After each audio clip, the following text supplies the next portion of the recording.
Assalamualaikum warahmatullahi wabarakatuh. Perkenalkan, saya Kevin Stephen Taingetan dari kelas C2 Ilmu Pemerintahan.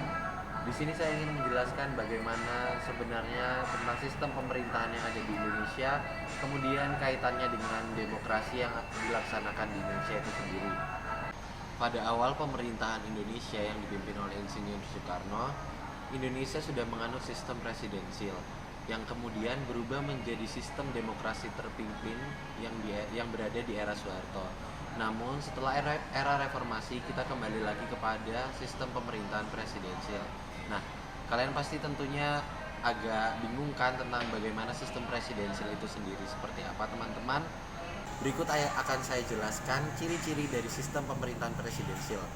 Yang pertama adalah presiden bertugas atau berwenang sebagai kepala negara sekaligus kepala pemerintahan.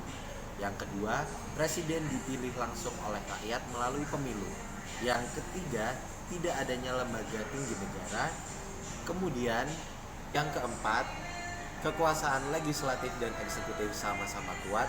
Kemudian yang kelima, adanya kejelasan pembagian kekuasaan atau tugas terhadap lembaga eksekutif dan legislatif. Yang keenam, ada supremasi konstitusi. Yang ketujuh, presiden bertanggung jawab secara langsung kepada rakyat. Kemudian yang kedelapan, adanya kejelasan masa jabatan presiden dan wakil presiden. Yang kesembilan, kabinet dibentuk secara langsung oleh presiden. Dan yang ke-10 atau yang terakhir, partai politik yang ada hanya sebagai fasilitator negara.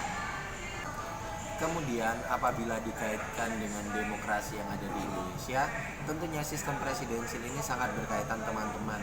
Karena kita tahu sendiri bahwa sejatinya demokrasi merupakan keputusan yang diambil oleh rakyat, yang ada di tangan rakyat dan kemudian kembali lagi kepada rakyat itu sendiri. Kemudian pengimplementasian demokrasi itu lewat apa sih? Salah satunya adalah adanya pemilu di Indonesia. Di sini rakyat dapat memilih secara langsung presiden dan wakil presiden beserta jajaran-jajaran lainnya. Kemudian rakyat juga dapat memilih anggota legislatif yang ada di tingkat pusat maupun tingkat daerah. Sekian video dari saya. Saya harap video ini dapat mengedukasi semua yang menonton videonya. Terima kasih dan sampai jumpa di lain kesempatan. Wassalamualaikum warahmatullahi wabarakatuh.